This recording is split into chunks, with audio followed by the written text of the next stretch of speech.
ఆదికాండం 37:20. వీని చంపి ఇక్కడనున్న ఒక గుంటలో పారవేసి దుష్టమృగము వీని తినివేసినని చెప్పుదము. అప్పుడు వీని కలలేమగునో చూతము రండని ఒకనితో ఒకడు మాట్లాడుకొనిరి. Come now therefore let us slay him and cast him into some pit, and we will say, some evil beast has devoured him, and we shall see what will become of his dreams. యోసేపు వారిని క్షమించాడా లేదా? అందుకని యోసేపు తన గురి వద్దకు వెళ్ళిపోయాడు. He rose high. Forgiveness lifts you above those who hurt you. You will rule over whom you forgive. నీవు ఎవరిని క్షమించావో వాళ్ళకంటే వాళ్ళ అందనంత ఎత్తు ఎదిగిపోతావు. Forgiveness is opportunity to rise above that person. ఆ వ్యక్తిని నువ్వు క్షమించలేవు, కానీ క్షమిస్తే అంత దూరం వెళ్ళిపోతావు. వీళ్ళు ఆపగలిగారా? యోసేపుని ఆపలేరు. వాళ్ళకంటే పైకి వెళ్ళిపోయాడు, తన గురి వద్దకు వెళ్ళిపోయాడు. Forgiveness lifts you above those who hurt you. నిన్ను ఇబ్బంది పెట్టిన వాళ్ళు, నువ్వు ఎలా అయిపోవాలనుకునే వాళ్ళ పైకి ఎదుగుతావంట. ఎప్పుడు క్షమించగలవు? వన్న చేసుకొని ఆపలేడు. నిన్ను ఇబ్బంది పెట్టేవాడు దేవుడు నీకు ఇచ్చిన దర్శనాన్ని ఆపలేరు. అందుకని నువ్వు వాళ్ళని ఏం చేయాలా? క్షమించాలా. You see that now. ఇవి తెలిస్తేనే క్షమించగలవు, otherwise you cannot. It's impossible to forgive. 40 సంవత్సరాలు దేవుడు వారు ఆయన మహింపరచాలని కోరుకున్నాడు. ఎవరిని? ఇజ్రాయేలీ ఎడారిలో. ప్రతిసారి కోపం వస్తే వాళ్ళు ఏ స్థాయికి వెళ్ళిపోయారో తెలుసా? వాళ్ళ నాయకుడైన మోషేని దేంతో కొట్టి చంపడానికి రెడీ అయిపోయారు. ఒక వ్యక్తి 40 సంవత్సరాలు త్యాగం చేసి రాజు అవ్వకుండా వీళ్ళ కోసం ప్రార్థించి, వీళ్ళ కోసం తన రాజరికాన్ని, సుఖభోగాన్ని, డబ్బుని, పేరుని వదులుకొని వస్తే అతన్ని రాళ్లతో కొట్టి విడిపించి విజయవంతంగా వస్తే ప్రాణము లెక్క చేయకుండా ఒక వ్యక్తి 40 సంవత్సరాలు అలా జీవిస్తూ వీళ్ళ విషయమే 40 సంవత్సరాలు ఎడారిలో బతికి ఆ గొర్రెల మధ్య ఉంటే ఆ వ్యక్తిని రాళ్లతో కొట్టి చంపేద్దామంటే దేవుడికి ఎలా ఉంటుంది? ఒక విధంగా ఆ టైంలో యేసయ్య వచ్చి నేనే ఇతను పంపించిందంటే అదే రాళ్లతో ఏం చేద్దరు? సిలివేశారా లేదా? They did it. అయితే మరి ఈ భూమి ఇదంతా దేని కొరకు సృష్టించాడు దేవుడు? ఆయన యొక్క మహిమ కొరకు. మరి ఇన్ని సంవత్సరాలు ఎవ్వరు కూడా ఆయన వ్యతిరేకంగా ఉంటే ఏం జరుగుతుంది? మరి ఎలాగా వీళ్ళు ఆయన మహిమను ఆపగలరా? మోషే కోపం వచ్చేస్తుంది. అయితే దేవుడు ఒక మాట అంటాడు, చూద్దాం. సంఖ్యాకాండం 14:19-20. ఐగుప్తులో నుండి వచ్చినది మొదలుకొని ఇది వరకు నీవు ఈ ప్రజల దోషమును పరిహరించి ఉన్నట్లు నీ కృపాతిశయమును బట్టి ఈ ప్రజల దోషమును దయచేసి క్షమించుమని యెహోవాతో చెప్పగా, యెహోవా నీ మాట చొప్పున నేను క్షమించి ఉన్నాను. అయితే నా జీవము తోడు. అయితే నా జీవము తోడు అంటున్నాడు. అంటే ఎవరి జీవము తోడు? దేవుని జీవము తోడు. అవునా? దేవుడు అంటున్నాడు నా జీవము తోడు. చూసారు, అప్పుడప్పుడు దేవుడు మోషేతో ఈ డైలాగ్ వేశాడు. అబ్రహాంతో ఏమంటాడో తెలుసా? నా మీద ఒట్టు. దావీదుతో ఏమంటాడో తెలుసా? నా పరిశుద్ధత మీద ఒట్టు. సీ హౌ గాడ్ ఒక్కొక్కసారి సంబంధం ఉంటేనే చేస్తాడు అలాగా. Until they have a relationship with God, God will not talk like that. అబ్రహాంని ఏమంటాడో తెలుసా? ఆయన స్నేహితుడు అన్నాడు. దావీదుని ఏమన్నాడో తెలుసా? హృదయానుసారుడు అన్నాడు. మోషేని ఏమన్నాడో తెలుసా? నా ఇల్లంతటిలో నమ్మకమైన వాడు. God gives titles to those who have relationship. Every time you have a relationship, he gives you an everlasting title. ప్రతిసారి దేవునితో సంబంధము కలిగి ఉంటే దేవుడు నిత్యత్వముగా ఉండేటువంటి నీకు ఒక బిరుదిస్తాడు. The blessing of Abraham. నేను అబ్రహాము కుమారుడైన దావీదు కుమారుడిని అంటాడు. He names. కొన్ని వేల సంవత్సరాల ముందు దేవుడు ప్రవచించేశాడు. It's impossible. అలాగే నువ్వు ఇతరులు క్షమిస్తే ఎన్నిసార్లైనా క్షమించు, వాడిని నేమి చేయలేడు, నీకు రావాల్సింది వచ్చి తీరుతుంది.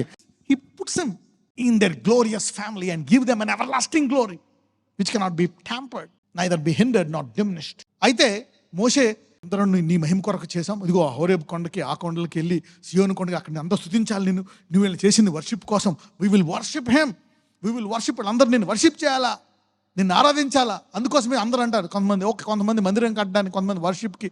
God has called, let us see.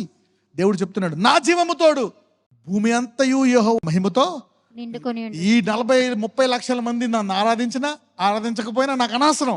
నేను ప్రవచించుకుంటున్నాను, ఒక రోజు వస్తుంది ఈ భూమంతా నా మహిమతో నిండుతుందండి. ఒక వ్యక్తి కూడా ఈయన దేవుడు కాదు అనే వ్యక్తి ఉండడు. God has sworn and is telling నా జీవము తోడు అంటే ఏంటి? ఆయన ఎప్పుడూ జీవించేవాడు. నా జీవము తోడు అంటే ఏంటి?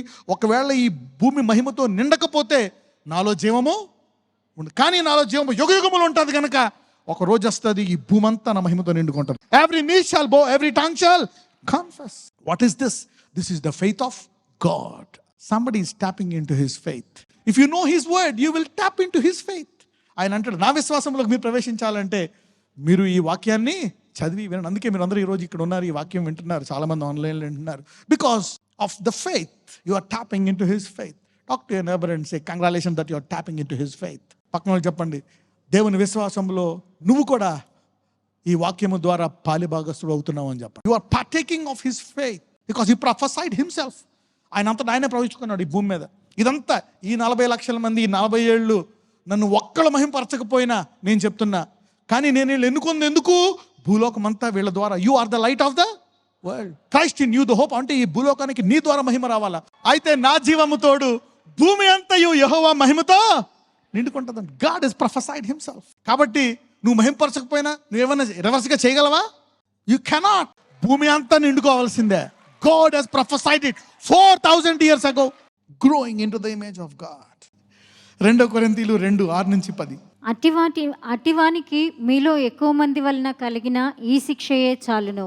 కనుక మీరిక వారిని శిక్షింపక క్షమించి ఆదరించడం మంచిది. పౌలు చెప్తున్నాడు సంఘంతో, నేను శిక్షించమన్న వ్యక్తిని ఇప్పుడు మీరు క్షమించమంటున్నాను. లేని యెడల ఒకవేళ వాడు అత్యధికమైన దుఃఖములో మునిగిపోవును.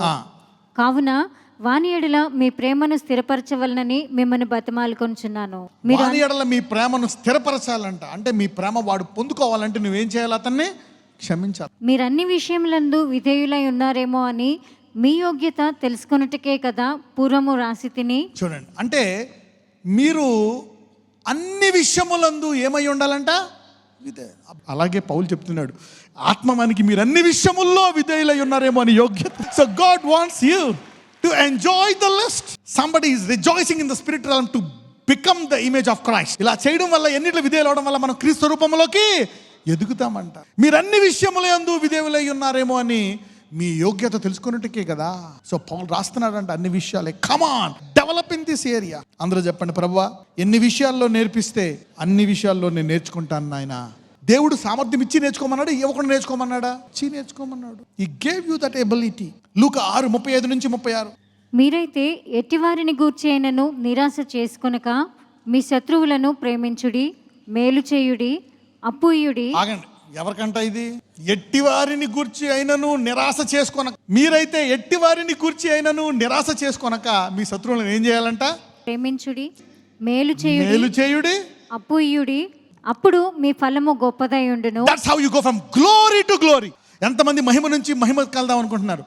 ఎంతమంది మీరున్న స్థానాన్ని లాస్ట్గా చూద్దాం అనుకుంటున్నారు? ఇప్పుడు నీ ఉన్న స్థానాన్ని నువ్వు ఆఖరిగా చూసి ఇంకా పైకి వెళ్ళిపోదువు గాక. You will see more glory, more help, more joy, more power, more blessing. Every time you increase in the image of God, your rank in heaven goes up and you get blessed here. మీ శత్రువు ప్రేమించుడి, అప్పుయుడు, అప్పుడు మీ ఫలము గొప్పదై ఉండును. ఇంకోటి ఏమంటారంట? మీరు సర్వోన్నతుని కుమారులయ్యుందురు. Somebody is growing into his children's image. ఒక్కొక్కసారి అనుకోవచ్చు ఇదొక్కటి నాకు వీక్నెస్ ఉంది అని.